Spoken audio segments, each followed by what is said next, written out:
classroom management, and sometimes gave them homework which they could only really complete if they clicked the links that I had uploaded to my Twitter account. That way I wanted to make sure that they would at least have a look at how I use Twitter and how it works in general. But basically students were free to tweet whatever they liked and whenever they liked. So you would probably like to know what we tweeted about between us, so what kind of tweets I posted and what kind of things my students tweeted about. So I'll show you a couple of screenshots from students' accounts and from my own accounts.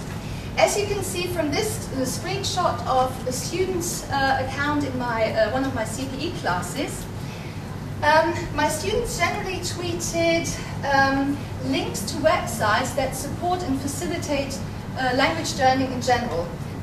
So you have links to online dictionaries, links to vocabulary aids, links to style guides. For example, here's a link to a guide to scientific writing.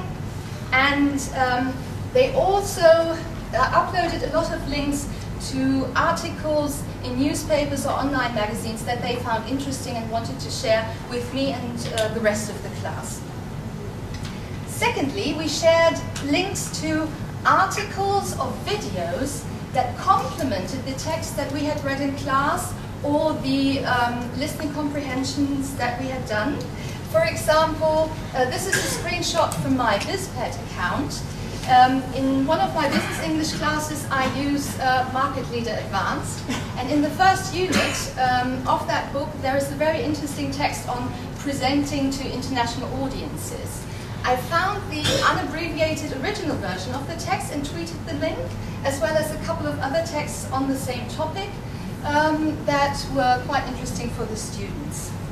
And as you can see from these tweets here, the other thing I did was tweet links that helped students with their homework. For example, in one of my business English classes, I told my students to find 5 difficult and interesting business idioms on the internet that they wanted to teach their neighbor in the following lesson. And in order to find them help relevant content on the internet, I tweeted links to websites with business idioms. So basically I helped them with their homework using Twitter. Interestingly, my students picked up on that idea. You see a tweet here from a student in a C1 business English class in which I turned a special report on digital nomads that I found in The Economist into a listening comprehension exercise, and I never told my students about the source of this text. But this clever student Googled a couple of sentences from the listening, and he obviously found the tape script in The Economist online, and he said, I got all the answers to the nomad text, tweeted the link and said, don't tell BizPed. But of course I saw. Yeah? As you can also see from this tweet, I found that quite interesting. My students also shared a lot of information about their private lives on Twitter. For example, here, this student had tweeted about his favorite dish that he wanted to cook for his girlfriend for dinner, and the student here responded to it, and this way the students bonded with each other. They generally used Twitter to organize social activities and get-togethers. For example, here you have a tweet from a student who invited his classmates to join him for a football game the following night. I made sure that I also gave a lot of personal information away about myself on Twitter by, for example, tweeting about books that I had read, DVDs that I had watched, or films that I had seen at the cinema, in order to incite my students to read and watch more in English. And they also did that a lot during the semester. So here, for example, I tweeted that I really liked The Duchess with Keira Knightley, or I tweeted something about viral marketing videos that I found quite funny. And my students did the same.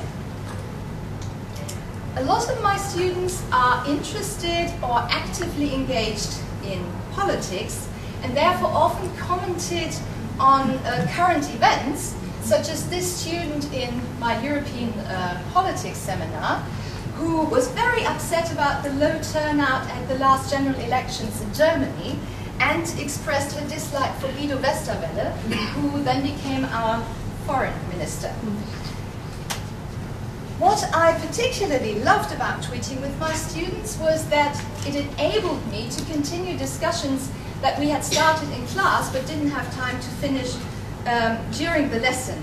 In one of my business English classes, for example, we had a discussion about energy policies, and my students had a disagreement about whether energy reserves are part of the overall energy resources.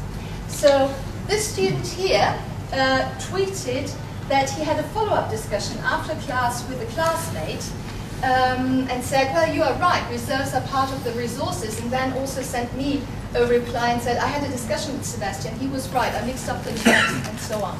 So they often commented on discussions that we had in class. What I also really liked about Twitter was that my students did further research on new terms and phrases that they had learned in class.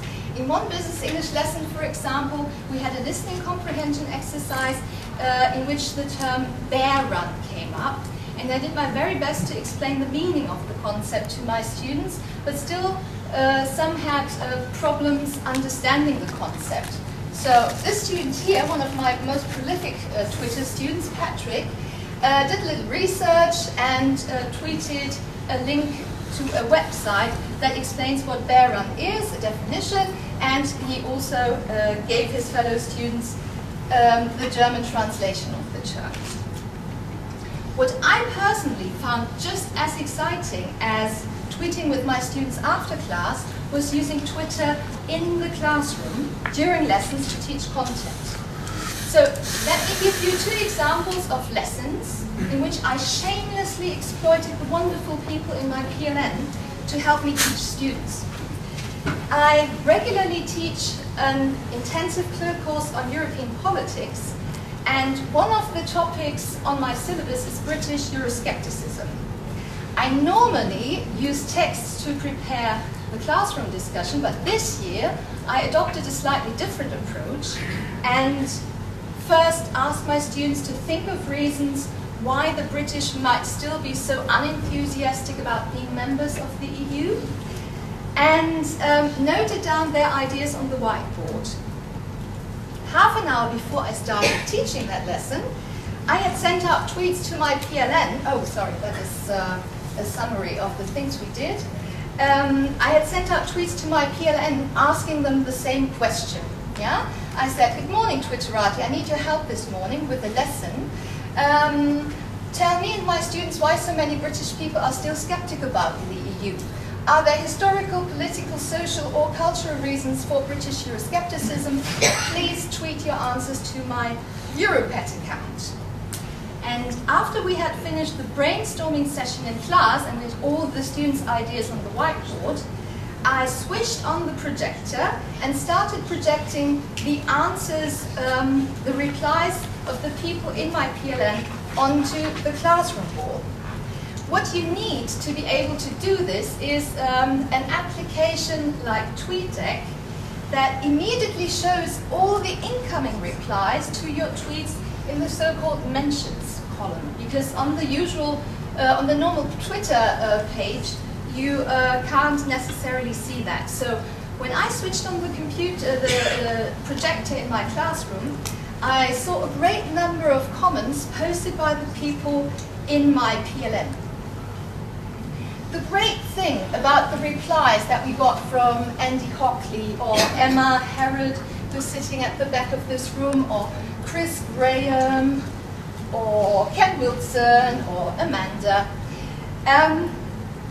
was that their content corresponded exactly to what my students had predicted beforehand.